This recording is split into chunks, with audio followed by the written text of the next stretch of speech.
जय हिंद दोस्तों, और एक बार फिर से स्वागत करता हूं मैं आप सभी का आपके अपने चैनल लोन हेल्प इंडिया में। और आज के इस वीडियो में हम लोग बात करने वाले हैं लोन सेटलमेंट के बारे में। काफ़ी लोगों को लोन अपना सेटलमेंट करवाना है और काफ़ी लोग ऐसे हैं जिन्होंने ऑलरेडी लोन सेटल कर रखा है। तो बात करेंगे जिन्होंने ऑलरेडी सेटल कर रखा है या फिर जिनको लोन कम से कम पे सेटल कराना है, तो पूरा प्रोसेस क्या है, कैसे आप भी अपना लोन आसानी से सेटलमेंट करवा सकते हैं और क्यों बैंक जल्दी लोन सेटलमेंट नहीं करती और ऐसा बोलती है कि अब हमारे पास से लोन सेटलमेंट होना बंद हो चुका है। एक बार फिर से स्वागत करता हूं आप सभी का आपके अपने चैनल पर। और अगर आपने अभी तक चैनल को सब्सक्राइब नहीं किया तो चैनल को सब्सक्राइब करके और साथ ही साथ में बेल आइकन को प्रेस कर दें। तो यहाँ पे हम लोग बात करते हैं लोन डिफ़ॉल्ट। सबसे पहले जब आप लोन डिफ़ॉल्ट करते हैं तो कंपनी मिनिमम आपसे बोलती है कि आप अपना ईएमआई का मिनिमम ड्यू अमाउंट जो इंटरेस्ट होता है कम से कम उतना भी पेमेंट कर दें। क्यों आखिर आपसे इंटरेस्ट बार बार कहा जाता है देने के लिए? ताकि आपका अकाउंट एनपीए ना हो। एनपीए क्या होता है, अगर आपको ये नहीं पता तो आप जाके सर्च करेंगे एनपीए क्या होता है लोन हेल्प इंडिया, तो आपको पूरा एक डेडिकेटेड वीडियो इस टॉपिक पर मिल जाएगा।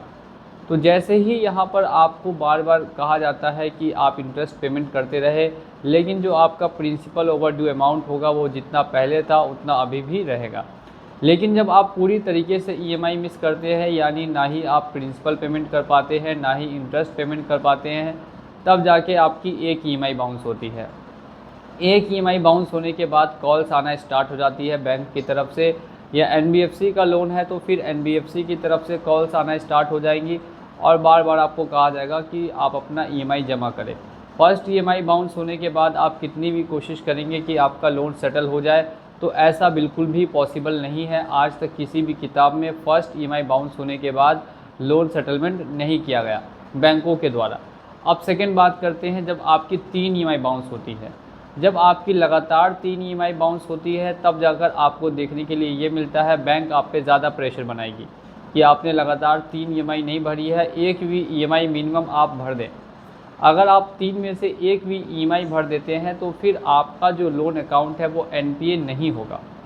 लगातार 3 ईएमआई मिस करेंगे तभी आपका लोन अकाउंट एनपीए होगा, और बिना अकाउंट एनपीए हुए सेटलमेंट हो पाना ना के बराबर है। तो आप इतना समझ जाइए कि जब आप लगातार 3 ईएमआई बाउंस कर देंगे उसके बाद आपका जो लोन अकाउंट है वो नॉन परफॉर्मिंग एसेट्स, यानी कि आपके पैसे से अब बैंकों को कोई फ़ायदा नहीं पहुंच रहा, एनबीएफसी को कोई फ़ायदा नहीं पहुंच रहा। रिकवरी डिपार्टमेंट की तरफ आपका केस भेज दिया जाएगा। रिकवरी डिपार्टमेंट स्टार्ट करता है सबसे पहले रिकवरी करना फुल अमाउंट से। जो आपका फुल ओवर ड्यू अमाउंट है सबसे पहले वो आपको बोलेगा पेमेंट करने के लिए कि आप अपना फुल ओवर ड्यू अमाउंट आपका जितना भी है आप वो पेमेंट करके क्लोज़ करें। लेकिन जब आप वो पूरा पेमेंट नहीं कर पाएंगे, रिकवरी वाले जब आपसे पैसा नहीं वसूल पाएंगे, वो ज़्यादातर कॉल्स करते हैं, कॉल्स करके ही परेशान करते हैं, बार बार मैसेजेस करेंगे और फिर बैंक की तरफ से आपको नोटिस वगैरह भी देखने के लिए मिलेंगे। नोटिस में आपको लीगल डिमांड नोटिस हो गया, आपको वार्निंग नोटिस हो गया, आर्बिट्रेशन नोटिस हो गया, लोन रिकॉल नोटिस हो गया, और ऐसे कई नोटिस सेक्शन 25 सेक्शन 138 कई नोटिस आपको दिए जाएंगे एज आ वार्निंग कि अगर आप पेमेंट नहीं करते हैं तो फिर हम आपके ऊपर आगे कार्रवाई करेंगे। लेकिन फ़िलहाल के लिए कोई भी कार्रवाई दोस्तों आपके ऊपर नहीं की जा रही। 6 महीने जब आपके पूरे हो जाएंगे टोटल कंप्लीट, आज अगर आपने ड्यू किया, आज से लेकर जब 6 महीने हो जाएंगे तब आपको दिया जाएगा सेटलमेंट का ऑफ़र।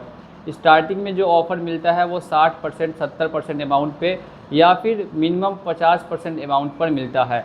अब आप लोग सोचेंगे कि जब पहली बार सेटलमेंट करना ही है, जब सिविल ख़राब करना ही है, तो 50% पे क्यों सेटलमेंट करें?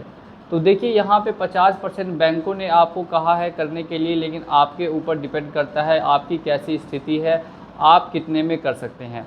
ज़्यादातर लोग यही सोचते हैं कि हम सेटलमेंट 20 से 30% पे ही करेंगे, और यही सोच के साथ वो बैंकों से नेगोशिएट करते हैं।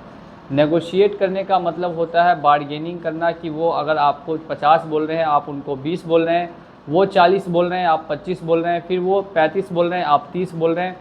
इस तरीके से जब आप नेगोशिएशन करेंगे तो लास्ट में जाकर एक फ़ाइनल आपको ऑफ़र दिया जाएगा। मिनिमम आपको 20% पे होगा, और ऐसे एवरेज जो लिया जाता है वो 30% का है कि 30% तक पे कर दिया जाएगा। इसमें भी काफ़ी कंडीशंस लगती है, जो कंडीशंस है वो भी आप समझ जाएं। सबसे पहली जो कंडीशन है कि अगर आपके घर में आपका या किसी और का मेडिकल ख़राब है तो वो आप प्रूफ में अटैच करके अगर कंपनी को नोटिस देंगे तो आपका सेटलमेंट जल्दी से हो जाएगा। और इसमें दूसरी कंडीशन है, अगर आपकी जॉब जा चुकी है, आप लास्ट 6 महीने का बैंक स्टेटमेंट और जॉब का टर्मिनेशन या रेजिग्नेशन लेटर अटैच करके देंगे कंपनी को या बैंक को, तब कंपनी कब में सेटलमेंट करेगी। मेडिकल इशू है तब कब में सेटलमेंट करेगी, या और अगर अदर किसी तरीके से आपको प्रॉब्लम में फंसे हुए हैं और आप उस प्रॉब्लम से अब बाहर नहीं आ सकते और इसके रिगार्डिंग आपके पास किसी भी तरीके का एविडेंस है तो वो आप बैंकों को देंगे, तो फिर वहाँ आपका सेटलमेंट कम अमाउंट में किया जा सकता है। अमूमन ऐसे देखने के लिए नहीं मिलता कि बैंक खुद से आपको 20% ऑफ़र कर दे, 25% ऑफ़र कर दे, क्योंकि जितना कम ऑफ़र करेगी बैंक को उतना ज़्यादा लॉस होगा। और 20-25% ऑफ़र भी बहुत ही रेयर केसेस में किया जाता है, वो भी कुछ बैंकों के द्वारा। बाकी कुछ बैंक्स ऐसे हैं जो इतना कम आपको बिल्कुल भी ऑफ़र नहीं करते। ये हमने आपको बता दिया पूरा लोन सेटलमेंट का प्रोसेस, जो आपको 6 महीने बाद से स्टार्ट होकर आपको 1.5 साल 2 साल तक में आप पूरी तरीके से लोन को क्लोज़ करवा सकते हैं। इस बीच में सेक्शन 25 सेक्शन 138 बाउंस होगा नहीं होगा, इस टॉपिक पर वीडियो आपको नेक्स्ट आने वाला है। तो अगर आपने चैनल को सब्सक्राइब नहीं किया तो चैनल को सब्सक्राइब करके बेल आइकन को प्रेस कर लीजिए। चलिए चलता हूँ आज के इस वीडियो में और मिलूँगा आप लोगों से अगली वीडियो में बहुत ही जल्द। जय हिंद,